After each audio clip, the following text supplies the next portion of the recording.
Nous sommes donc réunis ce soir pour voir ensemble un petit peu l'évolution de cette parité euro-dollar. Pourquoi est-ce que l'on passe comme ça de 1,40 il y a encore 2-3 ans à 1,05 et puis là depuis un an on est remonté puisqu'on est repassé depuis avril dernier à 1,05, on est monté jusqu'à 1,25. Dans le sommaire donc, on va parler donc de cette évolution du marché d'échange, quelques chiffres qui vous relatent bien ce qu'est les marchés, ce que sont les marchés aujourd'hui. Un petit mot sur le QE, puisqu'on ne peut pas ne pas en parler. L'impact qu'a ce QE sur les marchés financiers. Et puis, je vous le disais il y a quelques instants, donc cette baisse de la parité qu'on a eue depuis 2-3 ans, cette consolidation, et puis soudainement ce retour qui va de 1,05 jusqu'à 1,25. Ça sera la partie fondamentale, on fera une petite pause à ce moment-là, je vous refais une petite synthèse rapide, et s'il y a des questions, vous me les demandez à ce moment-là. Okay. Ensuite, deuxième partie, vous l'avez sur les slides devant vous, on abordera la parité euro-dollar, mais cette fois-ci sous un aspect plus technique. Voir un petit peu l'analyse des cycles et les observations. Et dans les annexes, j'ai mis le carry trade parce qu'on ne peut pas ne pas en parler non plus, hein, c'est un phénomène à la mode depuis quelques années sur le marché. J'ai également mis le Dow Jones sur une période assez longue, je vous dirai pourquoi. Et enfin, le dernier petit graphique, c'est l'indice phare aux États-Unis, c'est le Libor 3 mois $. C'est parti. Bien. Pour bien comprendre le fonctionnement des marchés, il est utile et intéressant de faire un tout petit retour en arrière. Voir un petit peu quels ont été les différents drivers sur le marché d'échange. Donc les années 70-80, hein, cette fourchette-là, l'évolution de la parité évolue principalement en fonction des agrégats monétaires, et notamment de M3. M3, donc, c'est la masse monétaire dans sa phase la plus longue, ce sont les billets à ordre, etc. etc. D'accord ? Donc le dérapage de M3, en dehors des fourchettes, faisait que, eh bien, il y avait des interventions des banques centrales pour recadrer un petit peu la parité et éviter qu'elle ne soit trop volatile. Cela étant, la volatilité était faible, ainsi que les volumes. On peut voir qu'à l'époque, donc, il y avait 750 milliards de dollars échangés journellement. Journellement, ça veut dire sur les 3 continents, Asie, Europe, États-Unis. D'accord ? Donc, partant de 24 heures. Intervention en banque centrale, puisque bien souvent, elles intervenaient, mais concertées. Vous aviez à l'époque ce qu'on appelait la Bundesbank pour l'Europe, vous aviez la Fed, la Banque du Japon et la Banque d'Angleterre. Voilà, AL4, sous forme d'intervention concertée, elles arrivaient à recadrer le marché et à dicter une tendance. Mais le driver de marché à l'époque, ce qui dictait la tendance, c'était M3. Ensuite, on passe aux années 80, 80-2000. Là, déjà, on change de marché.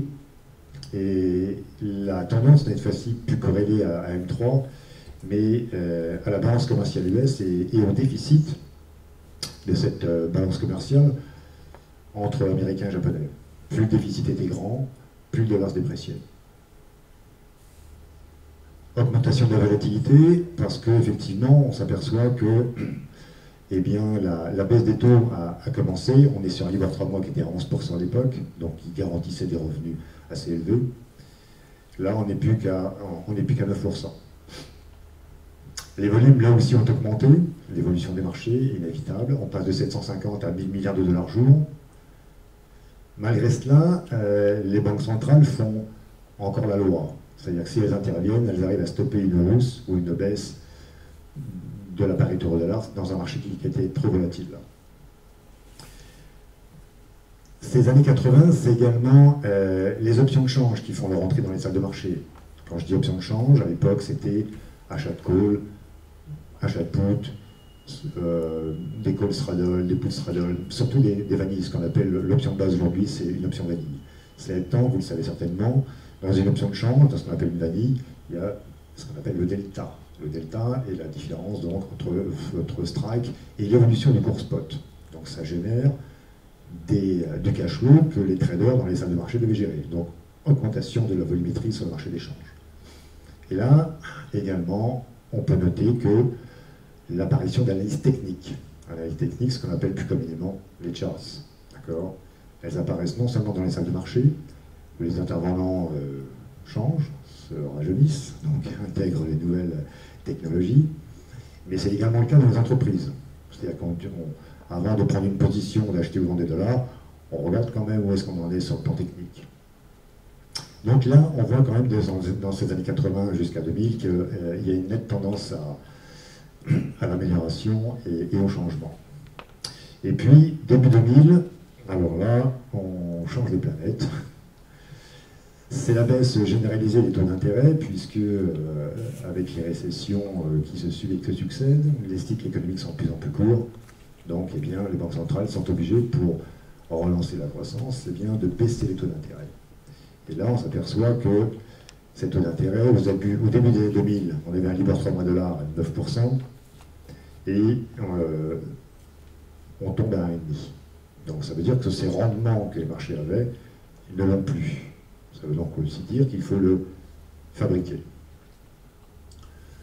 Donc toute cette volumétrie qui était sur des rendements précédemment, où on leur garantissait du 9, voire plus, eh bien aujourd'hui, ils arrivent sur le change. Ils arrivent sur le change, mais ils arrivent aussi sur les equities, sur le marché des actions. D'accord? Et donc, explosion des volumes sur le marché des changes, apparition du carry trade, je ne sais pas si vous connaissez cette notion, on va en parler brièvement, et surtout, absence de banque centrale. On va le voir juste après, je vais vous donner les chiffres qui sont en vigueur aujourd'hui, vous allez vite comprendre pourquoi. Et enfin, donc, politique monétaire mise en place par les banques centrales dicte la tendance QE, donc comme quantitative easing.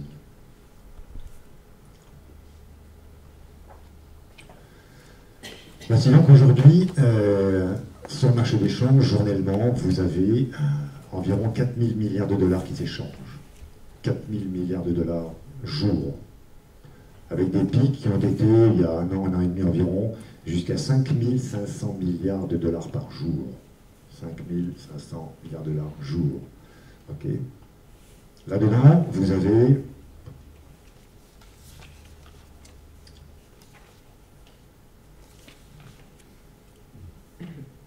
donc, les principaux acteurs sur ces chiffres-là, sur ces 4 000 milliards de dollars qui se changent par jour, les hedge funds, bien sûr, c'est eux qui pratiquent le carry trade.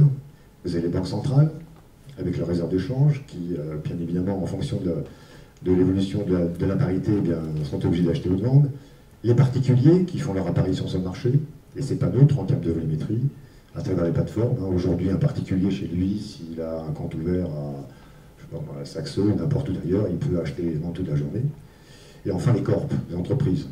Donc ces entreprises qui pèsent aujourd'hui, dans le volume qui est consacré journellement, eh bien, entre 5 et 10%. C'est-à-dire qu'entre 5 et 10% de ces 4 000 milliards de dollars, il y a une facture derrière.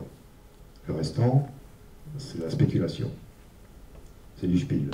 Pourquoi? Parce que le taux d'intérêt étant là où ils sont aujourd'hui, ce rendement, comme vous avez vu précédemment, ce rendement qu'ils n'ont plus, il faut le fabriquer. Donc le carry trade. 37% de cette liquidité que vous avez journellement qui s'échange est londonienne. Je vous le disais tout à l'heure, il y a 3 places, l'Asie, Europe, États-Unis. En Europe, c'est la City, c'est clair, pour l'instant en tout cas. Et dans ces 4 000 milliards de dollars qui s'échangent, il y a environ 35 à 37% qui sont originaires de la City. Ok. Et cette City, aujourd'hui, elle pèse 20% du PIB anglais. 20% du PIB anglais. Le PIB anglais, l'année dernière, légèrement supérieur à celui de la France. On est à 2100 milliards d'euros à peu près. Donc 20% de ce PIB, c'est la City. Donc ça vous donne une bonne idée de ce que sont devenus les marchés aujourd'hui et où vont tous ces volumes. Donc je vous le disais juste à... Oui, quelqu'un dit quelque chose? Non, d'accord. Je vous disais précédemment, donc, augmentation de la volatilité des volumes, explosion des volumes même, carry trade, on va y venir, absence des banques centrales sur les marchés. Pourquoi? Vous voyez, dans ces 4 000 milliards de dollars par jour, j'ai été chercher le montant des réserves de change des banques centrales. Donc la plus importante, c'est la Chine, 2,2, la BCE 1,5 et la Fed 1,8. Donc c'est-à-dire qu'à L3, elle totalise un peu plus de 5 000 milliards d'euros, et il y en a 4 000 milliards qui s'échangent par jour. C'est-à-dire que si les banques centrales voulaient aujourd'hui intervenir sur le marché d'échange, elles seraient là pour une journée et demie. Derrière, le marché ferait ce qu'il voudrait et elles n'auraient plus de réserve de change. Donc les banques centrales sur le marché, c'est terminé. Aucune intervention de banque centrale sur le marché. Sauf, excusez-moi, il y a 2 ans, il y a 1 an et demi, je crois, c'est la Banque nationale de Suisse qui est intervenue sur le Suisse pour... et elle y est arrivée. Mais le marché suisse, c'est réservé aux Suisses. Donc, absence des banques centrales sur le marché. Et enfin, qu'est-ce qui dicte la tendance aujourd'hui, après M3 et le déficit sur la balance commerciale américaine avec le Japon, aujourd'hui, donc, la QE. Quantitative easing. Donc lorsque nous traversons, et c'est le cas malheureusement trop souvent, des récessions, eh bien les banques centrales baissent les taux d'intérêt de manière et en espérant que ça relance l'économie. Quand malheureusement ça n'est pas suffisant, qu'est-ce qu'elles font? Et c'est ce qu'a fait la BCE, on va voir juste après l'illustration sur le marché. Elles mettent en place un QE, injection de liquidité. Donc définition du QE, ça consiste donc pour une banque centrale à racheter massivement des titres de dette aux acteurs financiers, des bons du trésor, obligations. Donc ça veut dire qu'elles s'adressent aux différents acteurs de marché, principalement les banques, et elles achètent, donc ça injecte des liquidités et elles enlèvent le papier du marché. Okay. Ces banques centrales recourent à ces pratiques dans les circonstances économiques exceptionnelles, telles que les crises financières de grande ampleur. L'exemple 2008, qui était, tout le monde le sait, donc la crise des subprimes. Okay. Le QE est utilisé dans une situation lorsque les taux directeurs sont déjà très bas et ne parviennent plus à assurer une hausse des prix suffisante. Donc c'est-à-dire non seulement il y a peu de croissance, mais les prix baissent. Le spectre de la déflation apparaît. Enfin, le QE vise à inciter les banques à faire plus facilement crédit pour relancer la production et l'emploi. Il accroît ainsi la quantité de monnaie en circulation, qui a pour effet en théorie de relancer l'économie. On dit bien en théorie parce que tous ces acteurs financiers, toutes les banques qui ont racheté du papier, qui ont reçu des liquidités, ne vont pas derrière forcément prêter aux différentes entreprises qui en auraient besoin. Pourquoi? Parce qu'aujourd'hui, en période difficile sur le plan économique, eh bien, les banques gèrent le risque, et le risque crédit est une chose importante pour eux. Et donc la conséquence principale, effectivement, c'est que le fait d'injecter des liquidités, ça dilue la valeur de la monnaie. Et donc, le fait de mettre en place un QE fait baisser la monnaie en question. Donc, illustration. Nous sommes ici, là, le 8 mai 2014, réunion de la BCE, Banque centrale, et ce jour-là, M. Draghi officialise la mise en place du QE. QE, ça veut dire que chaque mois, ils injectent des liquidités. C'était à l'époque 60 milliards d'euros mensuellement. Donc, tous les mois, ils injectent 60 milliards d'euros sur les marchés. Et ils rachètent du papier. Et donc on voit que l'impact est énorme, hein, puisque on passe de... Je vais prendre mes notes, ça va aller mieux.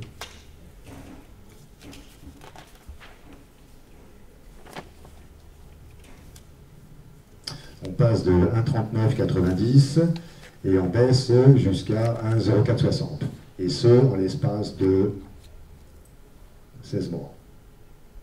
Donc ça va très vite. À vos souhaits.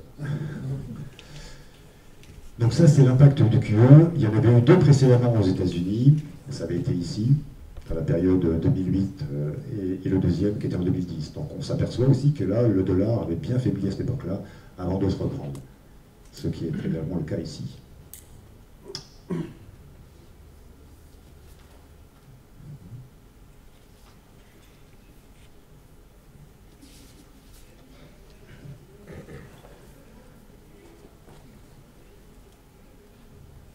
Là, vous avez toujours la parité au dollar. Le QE, il est là. Donc, dévaluation de la monnaie. On passe de 1,40 jusqu'à 0,460. Et derrière, on a une grande période de consolidation qui est là, qui va de, on va dire, 1,05 jusqu'à 1,15. Et ça a duré donc du mois de, on va dire, janvier 2015 jusqu'au mois de juin 2017. Donc, on a une période de presque 3 ans. D'accord? Où là, la parité consolide entre 1,5 et 1,15. Et là, l'année dernière, brusquement, non, quoique les marchés ont vraiment anticipé parce qu'on ne s'y attendait pas vraiment, eh bien, dans le courant du mois de juin, on a passé cette barre d'1,15 pour aller chercher un 1,25 aujourd'hui. Comment? Depuis Trump. Depuis Trump, entre autres. Enfin, Trump, il est là, Trump. Hein. L'élection de Trump, c'est là, hein, c'est novembre. Ok. On monte brièvement jusqu'à 1,1370. Avant les élections, je crois qu'on était à 1,12. Et derrière, on passe de 1,1370 à 1,0340. En fait, le bottom, il est là. D'accord? Pourquoi? Parce que ce programme qu'avait réussi à faire M. Trump comprenait des mises en chantier assez importantes. Donc, ça veut dire que c'était quand même assez tôt de l'art. Donc, assez rendement haussier, voilà. Donc c'est ce qui a provoqué la baisse de la parité et la hausse du dollar. Et finalement, le marché s'est retourné. Voilà un petit peu pour la première partie fondamentale. Donc on a vu, on va y revenir brièvement,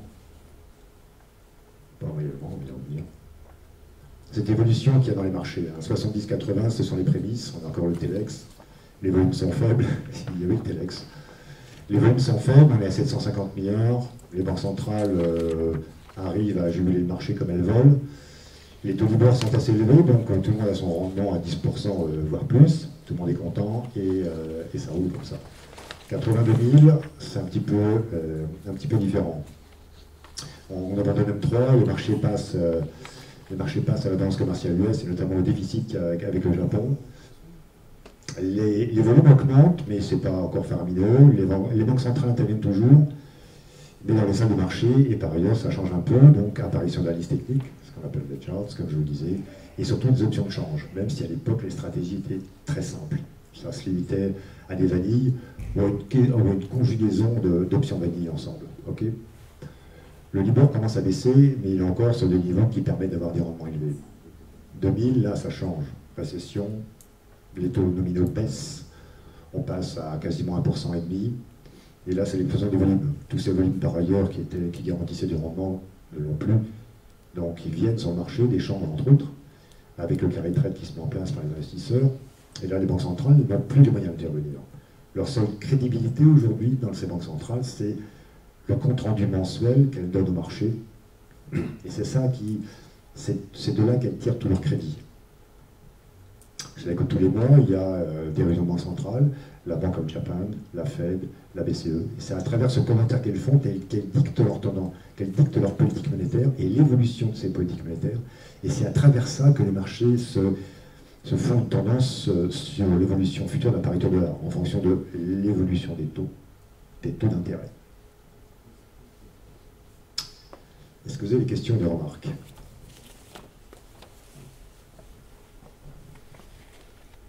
C'est par rapport au retournement de tendance, ouais. Quand la courbe elle remonte, c'est dû à quoi en fait? Parce qu'en fait on a vu que le quantitative easing, en fait, ils avaient injecté de la monnaie, donc ça avait dévalué. Oui. Est-ce que ça veut dire que c'est la Banque centrale qui a retiré de la monnaie pour faire augmenter le cours, ou bien c'est le dollar qui a fait autre chose pour que ça remonte? Peut-être qu'il a fait autre chose, on va y venir. C'est vrai qu'en fait une remarque est très juste parce qu'aujourd'hui, on est passé de 60 milliards à 30 milliards, donc elle a réduit son QE. Chaque mois, elle injecte de moins en moins de liquidités. Et on fera un point en septembre. On fera un point au niveau de l'inflation, parce que de la croissance, il y en a partout sur Terre. Hein. On est quasiment à 3% partout. Okay, simplement, aux États-Unis, ils ont eu une inflation que nous, on n'a pas en Europe. Parce que les États-Unis sont plus mobiles. En Europe, il n'y a guère que l'Allemagne qui est capable d'accéder à la croissance et d'avoir l'inflation. Les autres pays, malheureusement, en l'absence de réforme pour l'instant, eh bien, on est capable d'avoir de la croissance, mais pas forcément de l'inflation. L'inflation que l'on a en Europe, elle est principalement due à la hausse des matières premières, et notamment du pétrole. C'est elle qui, aujourd'hui, assure le 70% de l'inflation en Europe. Donc, on disait... Qu'est-ce qu'on disait? Oui.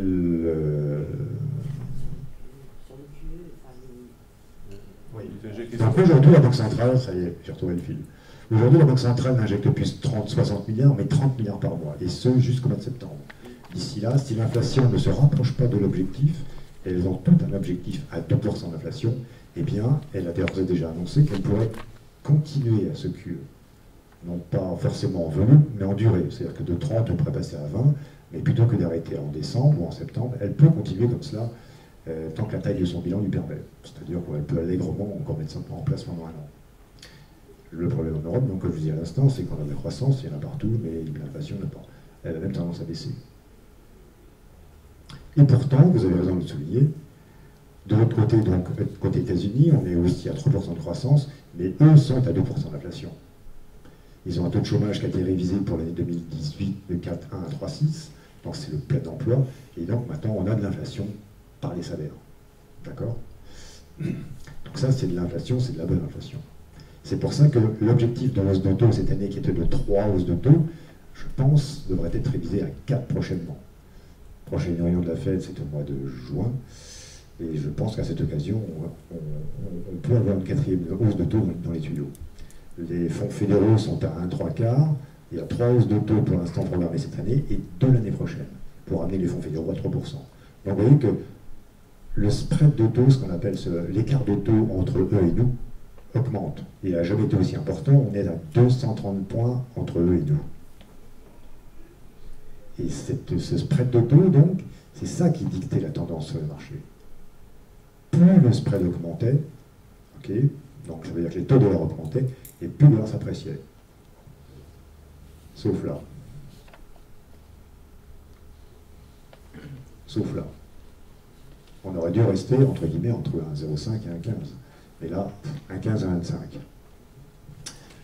Tout à l'heure, j'ai cru comprendre que les banques centrales n'avaient plus de pouvoir. Elles n'ont plus de pouvoir d'intervenir sur le marché des changes. Oui. Donc, et n'ont plus les moyens. Les moyens, même si elles rallongent le QE, oui. en volume et en durée, oui. Est-ce que ça aura vraiment un impact? Alors, en ce moment, sur le marché, évidemment, avec l'élection de M. Trump, on parle, et de son programme, on parle, alors d'abord, il y a pas mal de problèmes sur le plan politique interne, hein, ils essayent de le mettre de bâton dans les roues, l'objectif, à mon avis, c'est de le discréditer pour, pourquoi pas, provoquer un impeachment, mais bon, on n'y est pas encore. Et la deuxième chose, donc, sur le plan économique interne, c'est son programme qui, lui, va creuser les déficits. Creuser les déficits et faire monter, et risque de faire monter les taux d'intérêt encore plus que par rapport à ce qui est projeté cette année. Ça veut dire que trop de hausses de taux et des taux trop hauts pourraient stopper la croissance. Voilà. Donc le problème, il est là aux États-Unis. Il y a un problème politique et il y a un problème sur son programme dont on ne sait pas comment est-ce qu'il va le financer. Donc ça veut dire que malgré tout, tous les chiffres que je vous donne en provenance des US, ils sont dans les prix. Ils sont, hein, ce soir ça va voir à 22,50, c'est dedans tout ça. C'est déjà pricé. Ce qui n'est pas pricé, c'est éventuellement une 4e hausse de taux. Ça, c'est pas pricé, ça pourrait provoquer ce qu'on avait déjà connu au mois de février, c'est un mouvement d'aversion pour le risque, quand la parité est tombée, enfin c'est surtout le Dow Jones, hein, qui est passé de 29 000 à 24 000, donc il a quand même perdu, peut-être pas autant, 27 000 à 24 000, donc 3 000 points. Le dollar d'un 25 à 21, et le pétrole a baissé aussi. Donc ce mouvement d'aversion pour le risque, si jamais on avait une 4e hausse de taux qui devenait probable, possible voire probable, ça pourrait provoquer une baisse de la parité et une baisse des marchés en général. On n'y est pas encore. Donc pour répondre directement à ta question, non, pas forcément. Pas forcément. Et on va voir pourquoi. On met de côté l'aspect fondamental et on arrive maintenant sur la partie technique. Le QE, il est là. 1,3990, 1,0340. D'accord? Derrière, vous avez cette phase de consolidation dont je vous parlais tout à l'heure, qui a duré un peu plus de 2 ans. Elle est là. L'élection de Trump, c'est là. 1,1370, 1,0340. Derrière, on a ce mouvement de hausse qui nous amène là où on est aujourd'hui à 1,25. Alors, juste avant, je vous parlais du QE, et les marchés qui baissent, et finalement, on s'est arrêté à 1,0340. Mais pourquoi 1,0340? Pourquoi pas 1,10? Pourquoi pas 0,95? Ça aurait pu, ça aurait dû, avec le spread de taux qui s'écarte. Et pourtant, on a fait 1,0340. Quand je prends l'évolution de la parité au dollar, 85, c'était dollar franc, hein, ce qu'on appelait dollar franc à l'époque, mais on l'a ramené en euro-dollar. 2000, aujourd'hui.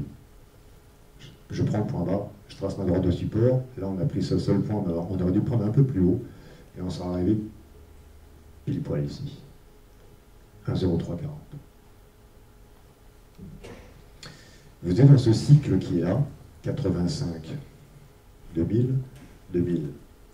Aujourd'hui, si vous regardez bien, même pour ceux qui n'ont pas fait beaucoup d'analyse de Chartis, on voit bien que ce premier cycle, il ressemble beaucoup au deuxième. Quelques chiffres pour étayer ça. Qu'est-ce qu'il y a? Ça va monter.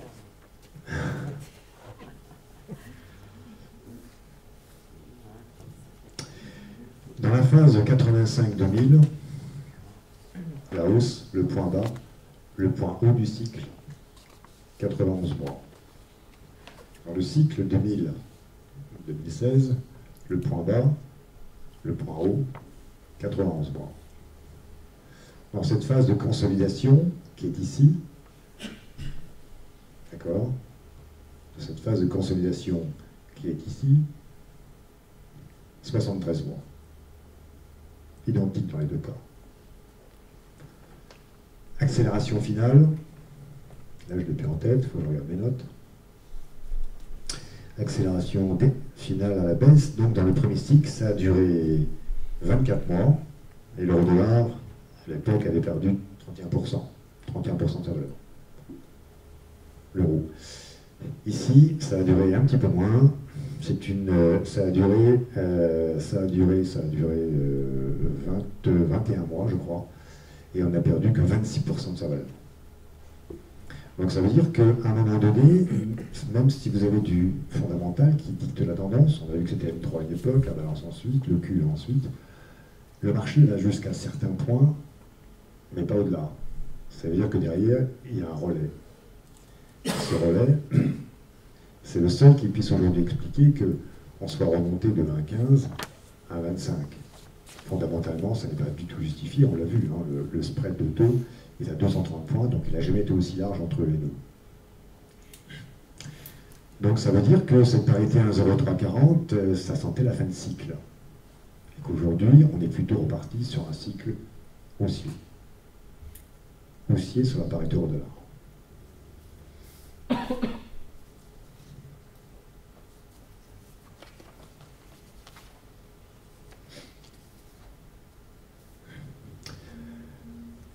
Alors, ça vaut un 22,50 ce soir, on vient de 1,05, donc le marché a pris quasiment 20 points, on a pris 20 points en un peu plus d'un an, c'est beaucoup. C'est la raison pour laquelle aujourd'hui, on peut le voir, je crois dans le graphique précédent, voilà, le voilà ici, et le point de départ ici, on prend de 1,05 à 1,25, on prend donc 20 points.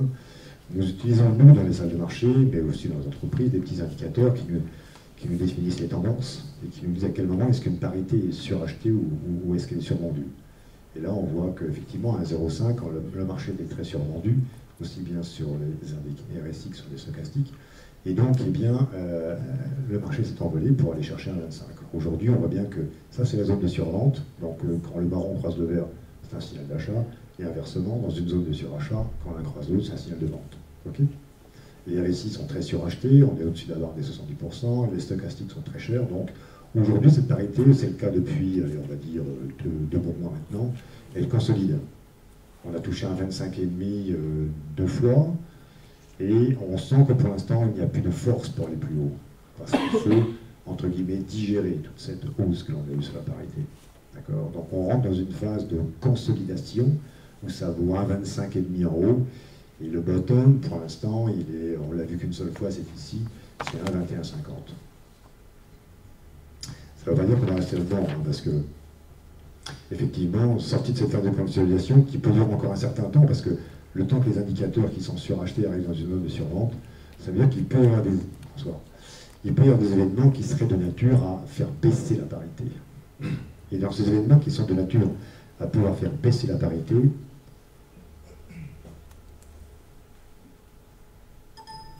d'accord, je à l'envers.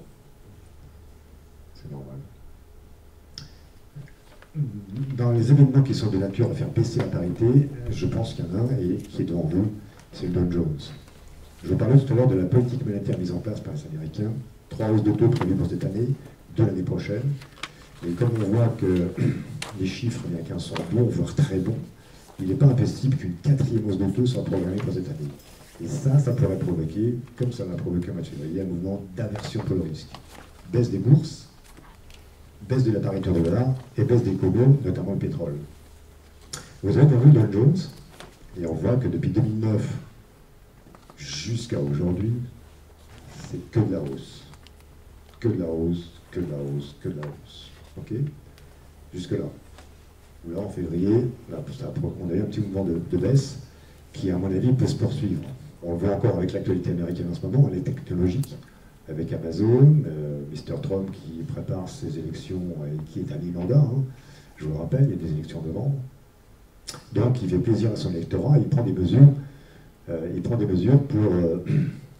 pour être réélu. Donc ça ne plaît pas aux bourses. Donc ce Dow Jones aujourd'hui qui est sur les plans historiques et qui commence à prendre ses bénéfices, eh bien on peut, si je prends la droite qui est là, la droite de support, on peut pourquoi pas revenir dans une zone comprise entre 23 et 22 000. Ça ne serait pas choquant du tout. Voici le même Dow Jones, mais cette fois-ci sur une période un peu plus courte, où là on voit bien, donc au mois de février, ce mouvement de baisse que l'on a eu, avec des points hauts, des points bas, et c'est ce qu'on appelle nous, en jargon, un triangle isocèle. On en sort par le bas, on fait un pullback, on revient à base du triangle, ce qu'on a fait d'ailleurs la semaine dernière, et là, hier, on a perdu 2%, donc on est reparti dans le chemin de la baisse. C'est ce qui pourrait provoquer une baisse de la parité euro-dollar, comme ça l'a provoqué au mois de février. De la baisse de Dow Jones, et notamment ça se fait très souvent pendant l'été, mais ça ne serait pas étonnant, parce que si jamais une quatrième hausse de taux est programmée, ça se fera certainement dans le courant du mois de juin. Et là, au mois d'août, attention. Donc, baisse des bourses pendant l'été, un peu avant, un peu après, ça peut provoquer, ça provoquera sûrement une baisse de la parité euro-dollar. Donc, ça peut nous ramener sur des niveaux compris entre... pas très bas. Ça peut nous ramener ici, sur le top de 2017, à 20,90, ou alors sur celui-ci, à 19,60. Mais aujourd'hui, si effectivement on a vécu une fin de cycle sur la parité euro-dollar, avec une première impulsion à la hausse, une phase de consolidation et un événement X qui peut nous ramener sur un point bas, je ne vois pas de raison d'aller plus bas que ça, en tout cas. À 19,60, je ne vois pas de raison d'aller en dessous.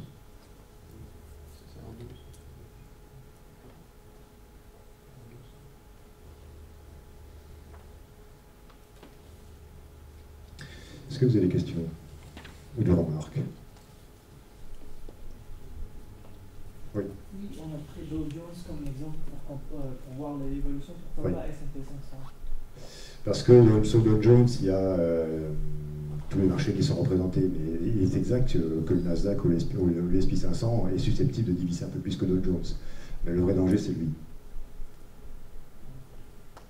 Excusez-moi. Oui. Le creux que vous avez montré sur le graphique précédent, c'était 1,12 ou...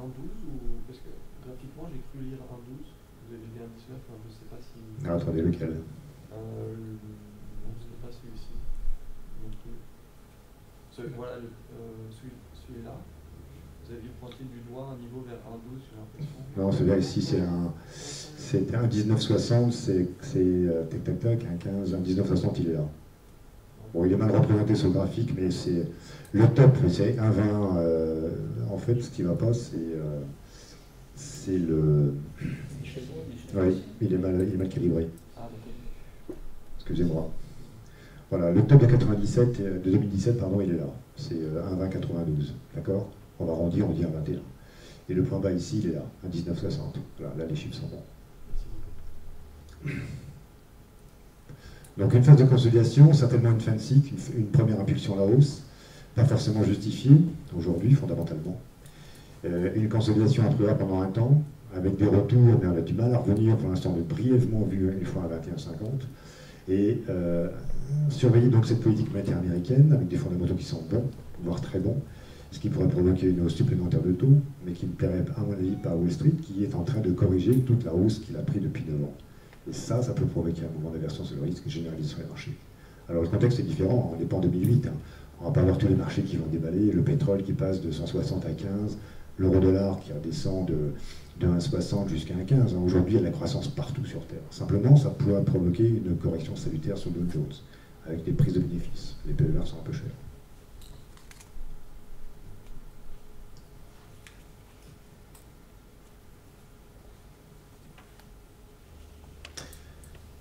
Est-ce qu'il y a d'autres questions? Oui. Est-ce que voyez pas derrière cette évolution de la parité dollar-euro un phénomène économique beaucoup plus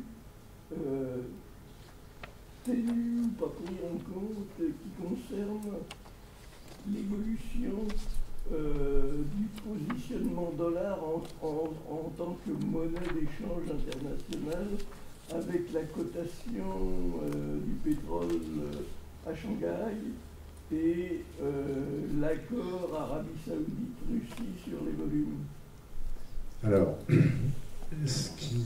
on a du mal en ce moment à identifier, pour être tout à fait honnête avec vous, on a beaucoup de mal à identifier les volumes. C'est-à-dire qu'on a des contacts entre nous, interbancaires, des banques d'affaires, des banques spécialisées, et on les voit passer les volumes. Quand c'est les hedge funds, quand c'est les corps, on les voit. Là, on a beaucoup de mal. On a beaucoup de mal, et notamment ce qui nous a emmené, il n'y a pas très longtemps, de 1,21.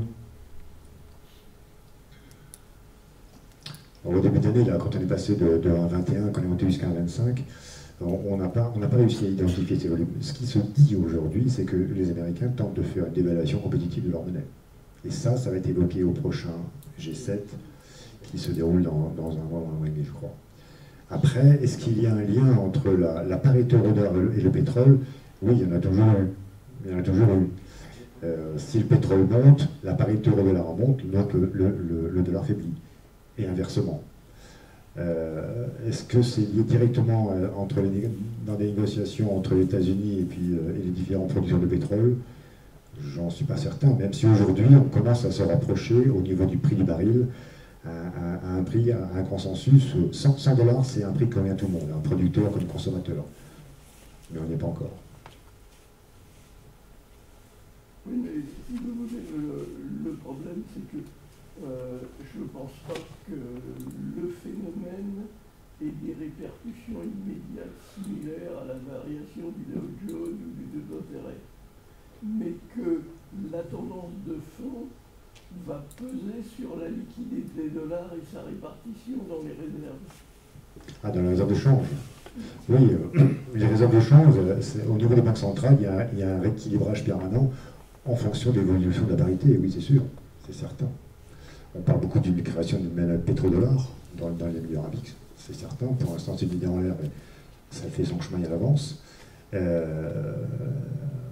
Oui, il est certain que le dollar a été la devise étalon, elle l'est encore un petit peu aujourd'hui, hein, mais certainement que dans les décennies qui viennent, dans les années ou dans les décennies qui viennent, ça risque de changer, oui, certainement.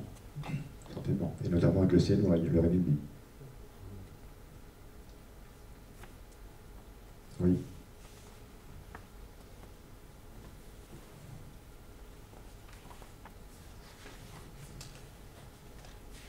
Est-ce qu'il y a d'autres questions? Il y a une chose que vous n'avez pas abordée, c'est la structure en volume et en durée des positions de change. Alors, la structure en volume et en durée des positions de change, vous savez, aujourd'hui, c'est extrêmement volatile sur les marchés. Hein. Il y a ce qu'on appelle les contrats CFTC, qui n'ont rien à voir avec les syndicats CFTC. Ce sont des contrats futurs.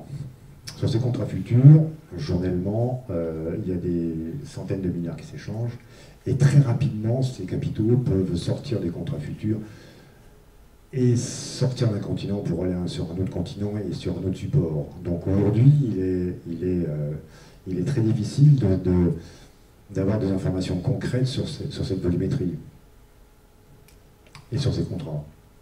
Le seul indicateur que l'on a aujourd'hui, c'est ça, c'est les contrats CFTC, qui sont les contrats futurs, qui représentent donc l'inverse de ce qu'on a sur le cash.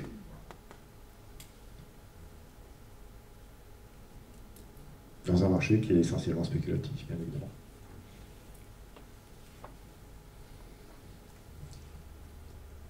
Tout à l'heure, je vous disais quelques mots sur le carry trade. Est-ce que tout le monde connaît le carry trade? Non. Ouais, quelques mots. Alors, le carry trade pourrait être comment dirais-je, un indicateur de cette structure de terme. Oui, absolument. Une évolution. Aujourd'hui, donc, les pays qui ont des taux nominaux extrêmement élevés sont des pays sur lesquels on achète la monnaie et on la prête. Si demain cette évolution politique monétaire change, je pense au Brésil notamment, ou sur le rouble qui a des taux très élevés, Si les taux baissent demain en Russie pour une raison X, eh bien très rapidement ces capitaux qui étaient sur le rouble vont aller ailleurs, sur le bas thaïlandais ou sur le réal brésilien. Vous voyez, et ça va extrêmement vite. Aujourd'hui, c'est mondial. Donc le carry trade, on en dit quelques mots. Eh bien voilà, la définition est là. C'est une spéculation sur taux d'intérêt. Vous avez aujourd'hui des devises qui ont un taux d'intérêt très faible, voire nul. Le yen, par exemple, qui a des taux d'intérêt très bas. D'accord. Et en face de cela, vous avez, on en parlait quelques instants, le rouble, qui a des taux d'intérêt très élevés, 10, 15, 20%, suivant la courbe des taux que l'on emprunte. Donc le principe est simple, il consiste à vendre du yen sur les marchés, acheter du rouble en contrepartie, comme vous, quand vous achetez du dollar, si vous êtes aux États-Unis, vous vendez l'euro, vous achetez le dollar. Là, on vend le yen, on achète le rouble, ok. Derrière, on se retrouve donc emprunteur en yen, prêteur en rouble. Et on touche la trésorerie. C'est ça le principe du carry trade. Fabriquer le rendement qui n'est plus offert à travers les taux nominaux. Et ça marche depuis des années. Sauf quand d'un seul coup, il y a ce qu'on a eu en 2008, les subprimes, où là, tout le monde liquide ses positions, et là, eh bien, vous avez l'euro-dollar, le dollar-yen, l'euro-yen, qui est l'euro-dollar, puisque c'est le plus connu, qui passe de 1,60 jusqu'à 1,15 très rapidement. Comment ? Les entreprises font du carry trade, et c'est pas spéculatif pour elles, ou il y a un sous-jacent quelconque?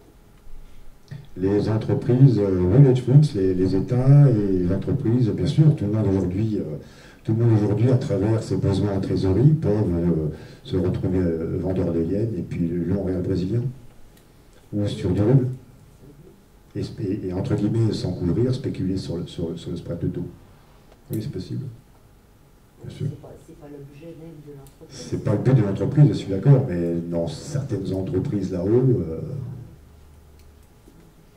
ça se fait. Donc le principe du carry trade est là.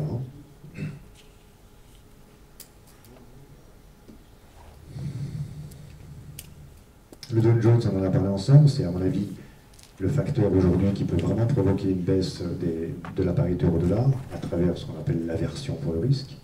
On l'a vu au mois de février, quand ça a bien glissé partout. Ça, c'est le Dow Jones sur la période plus courte. Et enfin, dernier petit graphique, et j'arrêterai là. Donc ça, c'est l'évolution du Libor-dollar. Donc vous voyez, on voit bien cette évolution dans les années 90, on est là. Ok, là on a quasiment du 11%. 93, on est là. Et puis à partir de 2000, vous voyez, récession, et là on tombe. On tombe sur 2%, ça remonte le temps d'un cycle, et hop, derrière on repart pour avoir des taux qui sont très très bas. Alors ce qui est intéressant dans cette évolution, dans ce petit graphique qu'on a devant nous, c'est qu'il est contraire à l'euro-dollar. Vous avez l'euro-dollar qui fait ça, avec des points bas de moins en moins bas, et des points hauts de plus en plus hauts, donc ce qui montre bien qu'en grande tendance, on a quand même un dollar qui se déprécie, d'accord? Et là on a une courbe de taux, c'est le Libor 3 mois, c'est l'indice de référence dans les marchés, et bien on voit que ces taux nominaux sont de moins en moins hauts, de plus en plus bas. Et je pense que dans les années qui viennent, on risque d'avoir des taux nominaux qui vont rester durablement bas. Pourquoi? Aujourd'hui, comme vous le savez tous, avec la crise de subprime en 2008, là, tous les grands États sont quasiment à 100% du PIB. Donc cet endettement génère des intérêts. L'année dernière, c'était 42 milliards pour la France, et avec un 10 ans qui était à peine à 1%. Donc imaginez si on avait des taux, si on a un 10 ans qui remonte à 2 ou à 2,5 ou 3%, la facture pour la dette. Donc les sticks étant de plus en plus courts, et il y a de fortes chances que ces taux, comme l'a dit M. Draghi lors de sa dernière réunion, les taux d'intérêt vont rester durablement bas. Mais dans ce cas-là, l'inflation, Oui, non, bon. elle rapporte, oui. On va bien en Europe pour l'instant, il n'y a pas d'inflation. On est à 1,2 en rythme manuel, avec un pétrole à 64 qui commence à baisser et qui peut encore baisser là. Donc ça veut dire qu'on aura beaucoup de mal à générer l'inflation cette année en Europe, c'est clair. Il n'y a pas de hausse de salaire. Il n'y a pas.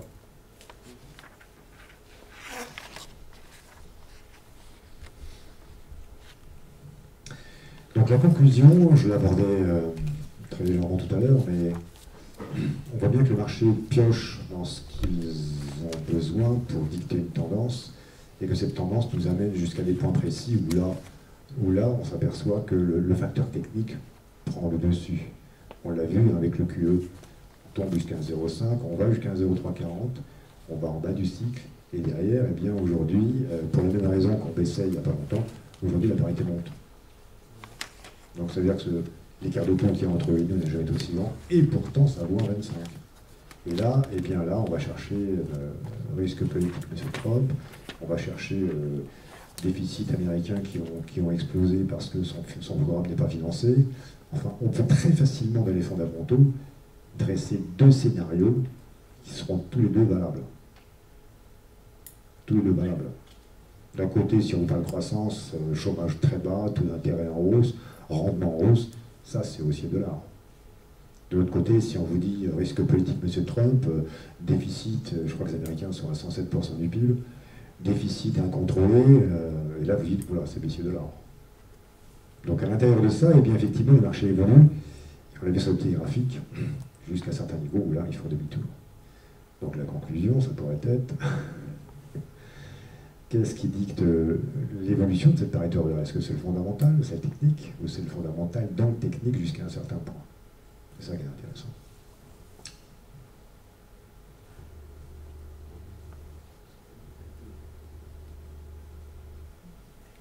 Alors j'ai juste une question. Oui. Sur les réserves.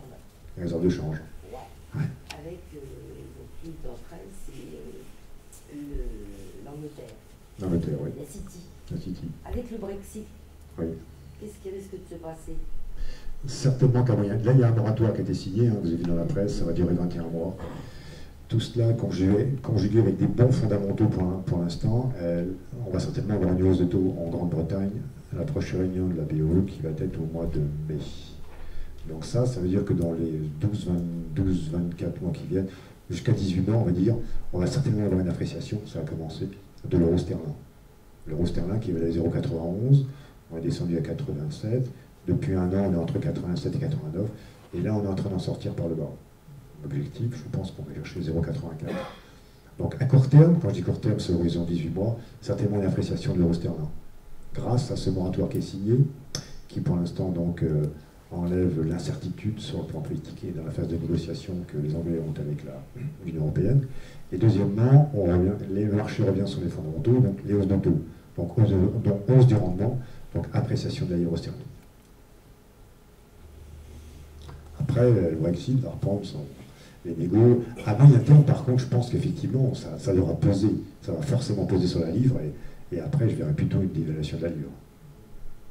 C'est-à-dire retourner sur les niveaux d'où on vient, 90, 91, et pourquoi pas plus haut.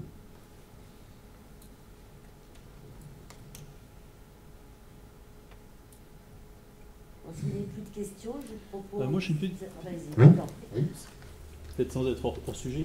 Impact sur le franc suisse, est-ce qu'il est directement lié à l'évolution du dollar, ou quels sont les drivers, puisqu'on est spécialiste? Driver sur le franc suisse, alors là, la BNS, elle arrive à contenir le marché de l'euro suisse et du dollar suisse. Là, ça vaut un 17. Certainement une consolidation, et ensuite, eh bien, en fait, il n'y a pas grand-chose à dire sur la Suisse. Les fondamentaux, on ne sait pas grand-chose. Les principales infos que l'on a, c'est ce que nous donne la BNS et son objectif de taux. Voilà, à travers cela. Mais je pense que les points bas sur l'euro suisse, on les a vus. C'est-à-dire qu'en dessous de la parité, on ne le verra plus, et même à 0,7, on ne le verra plus non plus. Là, on est à 17, on est plus dans une phase où, avec le temps, on va certainement revenir sur des niveaux de 1,20 et pourquoi pas au-dessus. Oui. Mais le marché de la Suisse, c'est vrai que c'est un marché qui, sur le plan de la liquidité, c'est un petit marché. Donc elle arrive, entre guillemets, à faire la loi. Sauf dans la phase descendante, quand on était touché la parité, là, il y avait tel flux qui arrivait qu'elle était obligée de lâcher. Je ne sais pas si vous en souvenez. D'abord, elle avait mis un palier à 20, puis à 10. Bon, à chaque fois, elle a lâché. Elle a lâché. Là, on n'est plus dans cette phase-là. Maintenant, aujourd'hui, elle arrive à, entre guillemets, à faire la loi.